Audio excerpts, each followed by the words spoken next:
क्योंकि इन्हें इंडिया में खोजा गया। ये एक बार आरपीएससी क्वेश्चन पूछ चुकी है कि 0 से लेकर 9 तक के अंकों को क्या कहा जाता है, तो आपको याद रखना है हिंदसा कहा जाता है इन सब ग्रुप को। ये 10 अंकों का एक ग्रुप होता है। कितने अंक होते हैं टोटल? टोटल जो अंक हैं वो है 10, और 10 अंकों का जो एक ग्रुप है 0 से लेकर 9 तक, इसको कहते हैं हिंदसा। ठीक है, आगे बात करते हैं संख्या। तो वही सर, दो या दो से अधिक, दो या दो से अधिक अंकों को मिलाकर के यदि लिख दिया जाए तो संख्याएं बनती हैं।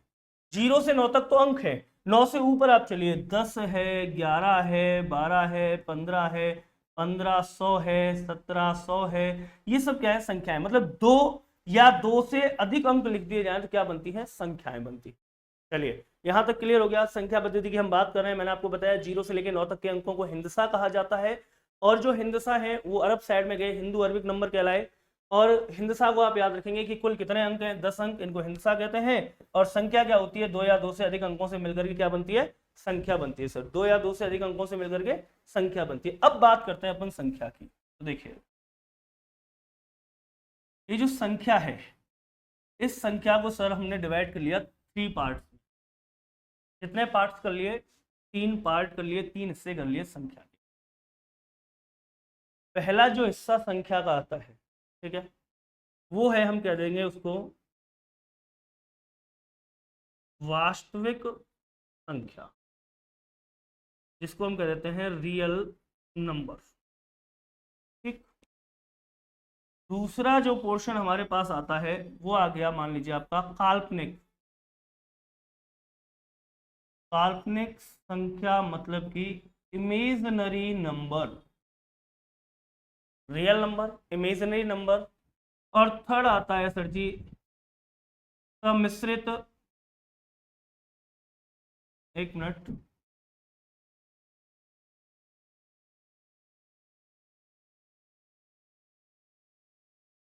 सम्मिश्रित संख्या अर्थात कॉम्प्लेक्स नंबर। ठीक है सर। तो ये हो गया 3 पोर्शन, वास्तविक संख्याएं, काल्पनिक संख्याएं और सम्मिश्रित संख्याएं। काल्पनिक संख्याएं, वास्तविक संख्याएं और सम्मिश्रित संख्याएं। अब बात करते हैं सर किसमें क्या क्या है और कैसे कैसे अपन डिवाइडेशन करेंगे। तो देखिए, अगर हम बात करें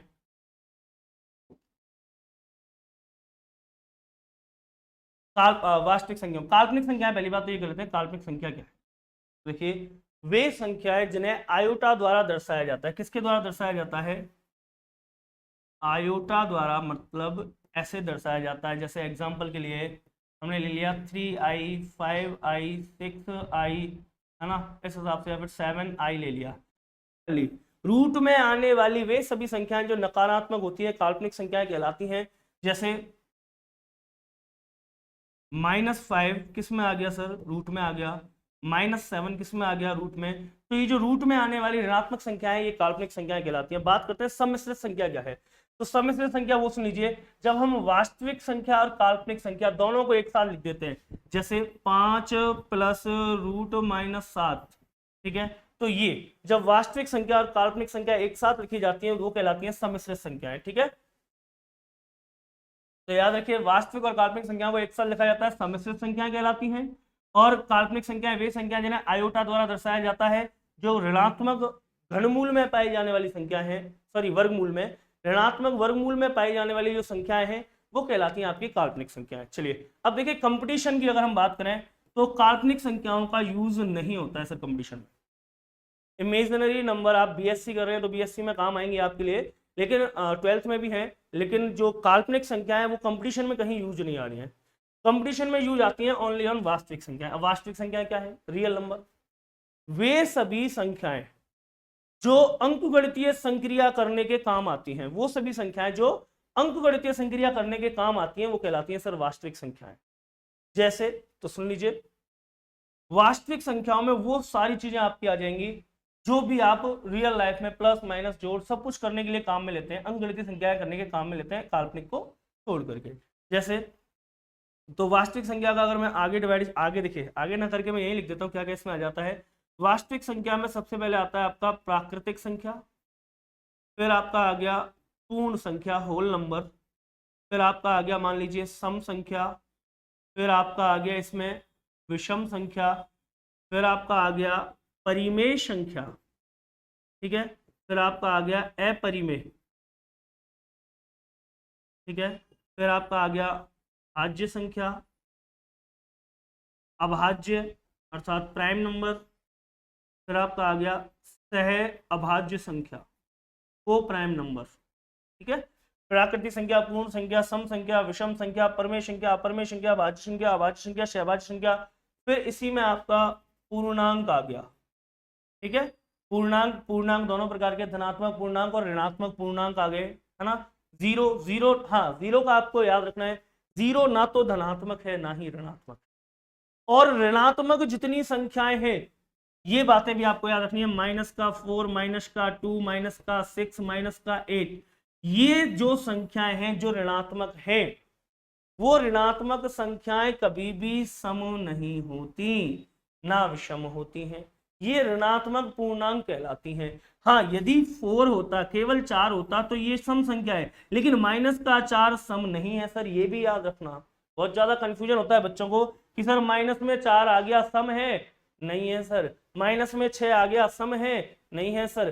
पॉइंट में कोई संख्या आ गई 13.84 सम है क्या सर, नहीं है, नहीं है। दोबारा सुन लीजिए, 13.84 सम नहीं है, दार्शनिक संख्या है, डेसिमल नंबर है। वही माइनस का 4, माइनस का 2, माइनस का 6 सम नहीं है, पूर्णांक है, इंटीजर है, वो भी नेगेटिव इंटीजर। सम संख्याएं क्या है, सम है 2, 4, 6। और वैसे ही परिभाषा लिखते हैं ना अपन कि वे संख्याएं जो 2 से विभाजित होती हैं सम संख्या कहलाती हैं। और दूसरी बात, सबसे छोटी सम संख्या 2 होती है। सर जी सबसे छोटी सम संख्या 2 होती है, इसका मतलब 2 से छोटा तो कोई सम होता ही नहीं, तो आप कैसे कह सकते हो 0 सम है, नहीं है सर। 1 सम है, नहीं है। माइनस का 2, माइनस 4, माइनस 6, माइनस 8 सम है क्या, नहीं है। क्यों, क्योंकि 0 सबसे छोटी सम संख्या है 2, सबसे परिवार में छोटा जो सदस्य है वो है 2, और 2 से छोटी कोई सम संख्या है नहीं, तो 2 से छोटी जितनी संख्या है कोई भी सम नहीं है, याद रखिए सब पूर्णांक में आएंगी, ठीक है। ये सब ऋणात्मक पूर्णांक है, ना कि सम है। तो आपको यहाँ 2 बातें और मैंने बता दी कि एक तो माइनस में आने वाली कोई भी संख्या जैसे -2, -4, -6 सम नहीं होती, एक पॉइंट में आने वाली कोई भी संख्या सम नहीं होती। इसी तरह आपको याद रखना है 0 भी ना तो सम है और ना ही विषम है, इंटीजर है, पूर्णांक है। चलिए पूर्णांक के बाद अपन बात करेंगे गुणनखंड की। गुणनखंड भी 2 प्रकार के होते हैं सर, भाज्य गुणनखंड, अभाज्य गुणनखंड, भाज्य और अभाज्य गुणनखंड, ठीक है। चलिए फिर अपन बात करेंगे, देखिए प्राकृतिक हो गई, पूर्ण हो गई, सम, विषम, प्रमेय, अपरमेय, भाज्य, अभाज्य, सहभाज्य हो गई, पूर्णांक हो गए, गुणनखंड हो गए, है ना। ये सारी संख्याएं जो हैं ये सब किस में आ जाती हैं, रियल नंबर में आ जाती हैं, वास्तविक संख्याओं में। इसके अलावा देखिए जैसे आपकी दार्शनिक संख्याएं हो गई, दार्शनिक संख्या, डेसिमल नंबर जिनको अपन कहेंगे, वो हो गई। इसमें भी फिर आगे चलेंगे शांत अशांत वाला पोर्शन, तो ये सब। तो याद रखिए अगर गणित आपको पढ़ना है, अगर आपको गणित पढ़ना है तो पहले गणित का ये पढ़ना पड़ेगा, जो है संख्या, नंबर है, संख्याएं हैं वो पढ़नी पड़ेंगी।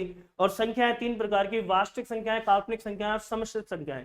वास्तविक संख्याओं में ये सारा पोर्शन, वास्तविक का आगे फिर डिफाइन होता है, इसमें एक तो होती है डेसिमल, एक होता है पूर्णांक। चलिए इसको